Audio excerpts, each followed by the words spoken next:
Olá, bem-vindos ao Criarte. Hoje é dia de atualização. Hoje vamos ficar com a análise da obra de Delacroix, A Morte de Sardanapalo. Bem-vindos.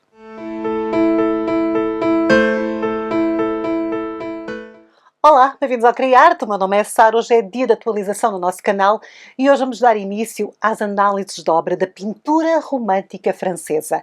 Nós temos estado ultimamente debruçados sobre o romantismo. Passámos pelo romantismo na Alemanha, que é um romantismo muito interessante. Fizemos análises de obras, incluindo do seu expoente máximo, que é o Caspar Friedrich, ele é fantástico. E depois chegamos à França. Em França nós falamos da arquitetura, falamos da escultura e depois falamos da pintura. Vou deixar os vídeos todos linkados. Aliás, eu criei uma playlist de arte romântica no Criarte. Se vocês forem à aba playlist, tem lá tudo. E hoje vamos então iniciar as análises. E vamos começar com aquele que é o mais famoso pintor do romantismo francês, que é o Delacroix. E vamos analisar uma das suas obras que mais impactou o movimento romântico. Esta.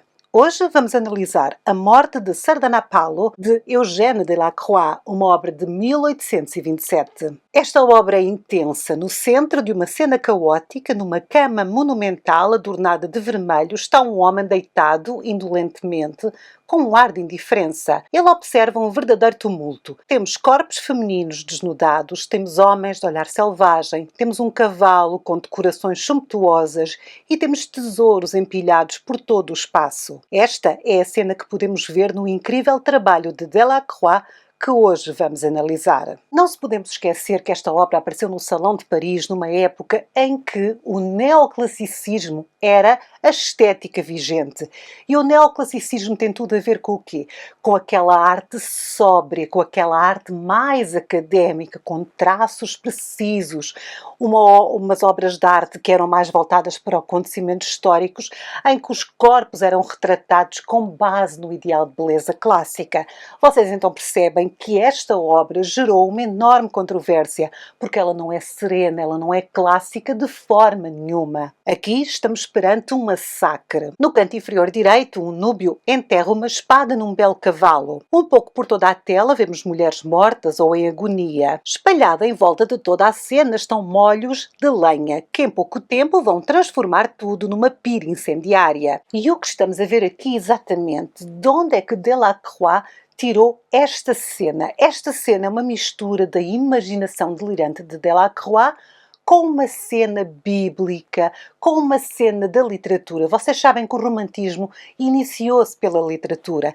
Então, muitos dos temas que os grandes pintores vão buscar vai ser a literatura. E neste caso foi ao escritor grego Diodoro. Este conta que durante 3 anos o rei Sardanapalo, da Babilónia, conseguiu defender a cidade de um inimigo de força superior. Mas quando o rio Eufrates saiu do leito, abriu uma brecha nos muros da cidade, abrindo caminho para os inimigos do rei. Sentindo que estava derrotado, o rei mandou erguer uma enorme pira no palácio, mandou empilhar todo o ouro, prata e guarda-roupa real e depois fechou-se com as suas inúmeras concubinas e eunucos numa sala com a pira ao centro e pegou fogo a tudo. Segundo ele, nenhum objeto que lhe havia servido de prazer devia sobreviver-lhe. Então o que nós estamos a ver aqui, na verdade, é o topo de uma pira. Nós temos esse elemento que é a cama, que está cercado de lenha e que alguém vai puxar fogo.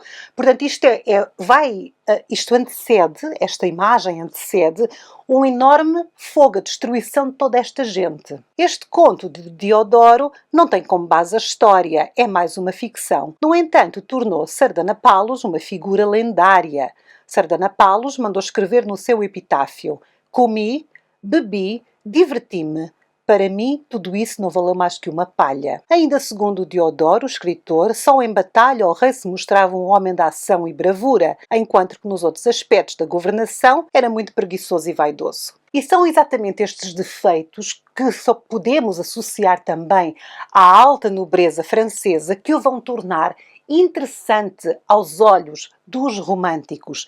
Esta ideia de ser um rei frio, de não se importar com nada, de olhar apenas para os seus sentimentos e para os seus prazeres, era algo que agradava aos românticos. Era um herói assim, quase anti-herói, percebem? O Lord Byron consagrou-lhe uma tragédia e Delacroix, com apenas 30 anos, tornou o sujeito desta impressionante obra. Com mais de 3 metros de altura por 5 metros de largura, A Morte de Sardanápolo contém as principais características da arte romântica francesa. Um homem desregrado que aparece como um herói, a mistura de erotismo e morte, o cenário exótico do Oriente, a composição cheia de ação ao invés da tranquilidade clássica, o equilíbrio complexo e a predominância da cor sobre a linha. Delacroix pintou esta obra para ser apresentada na Exposição Universal de Paris em 1827 e era o seu objetivo provocar o público. E esse objetivo foi alcançado com sucesso. Segundo Delacroix, esta obra era uma proeza asiática. Lord Byron escreveu uma obra acerca do rei Sardanápalo e rapidamente esta transformou-se numa referência no mundo dos românticos. Delacroix adorava Byron e inspirou-se no poeta inglês em numerosos dos seus quadros. Na verdade, os críticos da altura dizem que os traços fisionómicos do seu Sardanápalos remetem para os traços do próprio Lord Byron. A tez pálida, os abundantes cabelos negros, os olhos de expressão felina, as espessas sobrancelhas ligeiramente levantadas, uma fisionomia de uma beleza estranha e exótica, selvagem e quase inquietante. Poderia tomar-se por um marajá indiano educado em perfeito gentleman em Calcutá, segundo Théodore Gautier. E nesta altura da sua vida, Delacroix é tido como a voz da sua geração. Ele é a expressão máxima da pintura francesa desta época. No entanto, ele ainda não é tido como um pintor romântico. Ele ainda está muito próximo do neoclassicismo. Na verdade, ele é as duas coisas.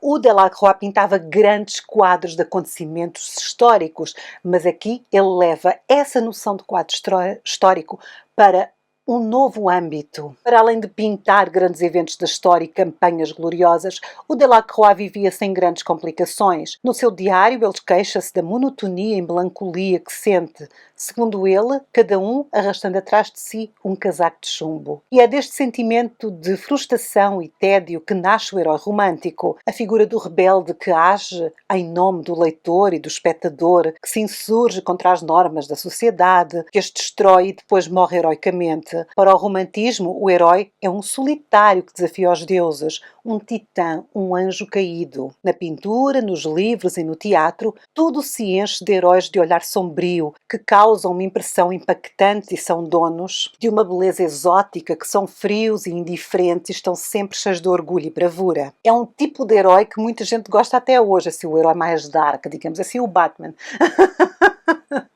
Estou a brincar, mas esta sensação de um herói que trabalha em nome dos seus sentimentos e da sua personalidade e pessoalidade, não sei se isto é uma palavra, acho que acabei de inventar, mas em nome de si, em nome contra o regime, contra o governo, contra o poder instituído, é uma noção muito romântica, está longe do neoclassicismo, que era em nome da pátria, em nome do governo, em nome da França, não é? Portanto, há aqui uma grande diferença de como se retrata o herói da arte neoclassicista para a arte romântica. Vamos agora olhar para a obra com mais detalhe. Junto à cama de Sardanápalos vemos o jovem copeiro que, segundo o catálogo do Salão de Paris, lançou fogo à pira e precipitou-se nela. Na obra ele serve uma taça com veneno ao seu rei. A garrafa está em cima de uma mesa ornamentada com um sol alado egípcio. Na cabeça o copeiro usa um turbante indiano ou turco. Do outro lado da cama temos um mouro com uma touca egípcia. Aos pés da cama temos as enormes cabeças de elefantes da Índia. Delacroix reúne nesta obra trajes e acessórios de origens diferentes, cuja única similaridade é não pertencerem à Europa. Esta é a forma de expressar o exotismo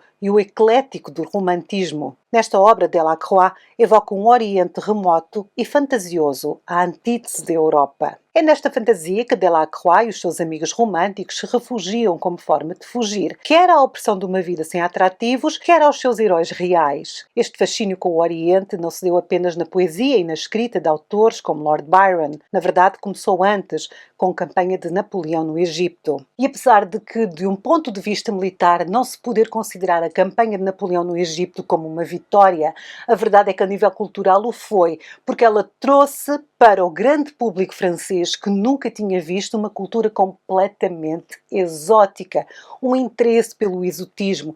Era assim, para pessoas que nunca tinham saído de Paris, nunca tinham saído da Europa, verem uma cultura completamente diferente soava muito exótico. E então criou-se este fascínio. O encanto pelo Egito foi profundo e foi duradouro em França. Lord Byron só aumentou este fascínio com as suas visitas à Grécia e à Turquia, onde escreveu Peregrinação de Childe Harold. Delacroix, na verdade, só muitos anos depois de ter pintado esta obra, a morte de Sardanapalo, é que teve a oportunidade de visitar o Oriente. Foi em 1832 que acompanhou um diplomata francês numa visita a Marrocos e à Argélia. Estou completamente rendido. Momentos de fascinação e de extrema felicidade foram as palavras dele. Portanto, tudo aquilo que ele imaginava que era exótico acabou por o ser na vida real. Mas esta obra é realmente fruto da imaginação delirante de Delacroix. Vamos agora olhar para o cavalo árabe do rei, que também vai morrer. O cavalo está tão ou mais enfeitado que as belas mulheres da sua corte. A crina está entrançada e o arnês é de ouro. Nas obras de Delacroix, o cavalo é um tema recorrente.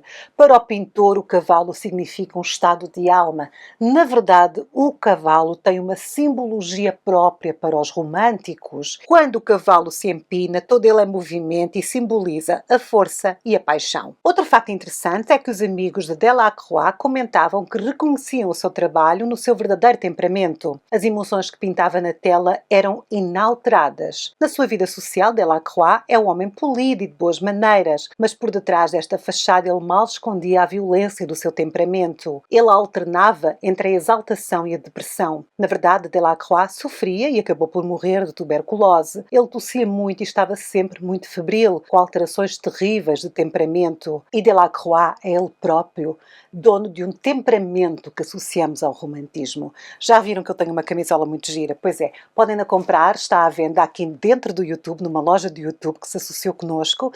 O design são obras de arte que marcaram o canal. Depois, assim, com um tratamento feito por mim. Se quiserem, está aqui no primeiro comentário fixado de todos os nossos vídeos o link para entrarem e comprarem. Também temos umas canecas muito giras e temos uns sacos que eu vou mostrar no próximo vídeo, que eu fiz um saco com um design novo para comemorar os 10.000 subscritores. Mas agora vamos continuar com a análise da obra. No ano em que Delacroix apresentou esta obra no Salão, Jean-Auguste Dominique Ingres apresentou a sua obra Apoteose de Homero. Enquanto a obra de Ingres é dominada pela harmonia e pela linha, esta obra de Delacroix é dominada pelo movimento e pela cor. Com esta obra, o pintor recusa as fórmulas académicas. Ingres ficou tão chocado com a obra de Delacroix que quando o Delacroix saiu do salão, ele pediu para abrirem todas as janelas porque lhe cheirava a enxofre. Estas pessoas são super simpáticas umas com as outras. Eu, se tivesse uma máquina do tempo, ia sempre voltar a estes sítios onde os pintores se começam a alfinetar uns aos outros. Acho o máximo. Na verdade, a pintura, no início da educação formal de Delacroix, era tida apenas como um passatempo, mas passou a ser o seu principal meio de subsistência. Rapidamente, o Delacroix se tornou um nome famoso no círculo artístico parisiense, sendo aclamado como gênio pelo próprio Estado francês. Após a morte do seu grande amigo Théodore Géricault, em 1824, Delacroix foi nomeado chefe da escola romântica. Claro que esta obra o colocou na boca de toda a gente. O Ingres não foi o único a ter uma reação forte à obra no Salão de Paris. Os seus admiradores mais antigos, aqueles que o seguiam e conheciam os seus trabalhos mais neoclássicos, também ficaram desapontados. Desta vez Delacroix foi longe demais, escreveu um deles. Delacroix chocou tanto esteticamente como pela mistura de erotismo e morte, que mais tarde vai ser chamado de romantismo negro, uma corrente que procura fortes emoções em temas macabros e mórbidos. Na Inglaterra, por exemplo, esta tendência deu origem às histórias de vampiros e ao monstro Frankenstein. Delacroix gostava de pintar vítimas, gostava de pintar corpos mortos, sobretudo de belas mulheres. Muitas das suas obras estão repletas de mulheres que sofrem, que são torturadas, que agonizam, e nesta obra são apenas mulheres que vemos serem trespassadas junto ao leito do rei. E reparem que os olhares destas mulheres nunca se cruzam com o do espectador e elas estão nuas. Na verdade, elas são só corpos, não são pessoas. Em oposição, o rei está totalmente vestido, ele ordena, é a sua vontade que se cumpre. Ele é o ser pensante e as mulheres são apenas objetos. A morte de Sardanapalus causou um enorme escândalo em Paris. A revolta foi tanta que, depois de apresentar esta obra ao público, Delacroix não conseguiu vender um único quadro durante 5 anos. Foram longos 5 anos de dificuldades que só vão terminar com uma outra obra que também é inspirada num acontecimento político, que também nos mostra corpos sem vida, mas que, ao contrário deste que estamos a ver, quem domina a cena não é um homem, mas é uma mulher e chama-se Liberdade. E vai ser uma obra que vamos analisar na próxima semana, que é a Liberdade guiando o povo.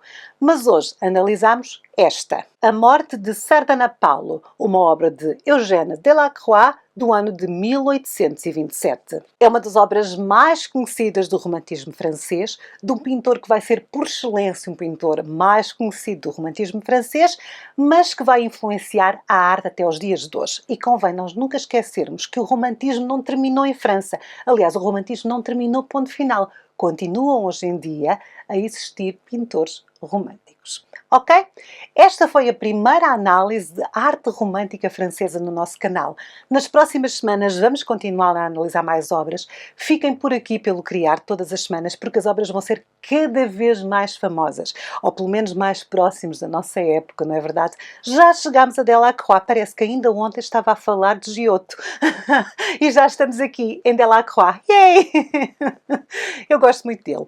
Se gostaram do nosso vídeo, deixem um gosto, partilhem os nossos vídeos, subscrevam o nosso canal, apoiem os vossos youtubers preferidos. Se me quiserem apoiar de forma mais direta, podem me pagar um café, o link está na descrição do vídeo. Podem tornar-se membros do Clube Criarte. O link também está na descrição do vídeo e podem comprar estas coisas maravilhosas, o merchandising que eu agora tenho à venda, com as canecas e as t-shirts e ficam lindos. Agora vamos andar todos trajados. É o traje oficial do Criarte, ok? Pode ser? Por hoje é tudo. Fiquem bem, eu sou a Sara. Tchau!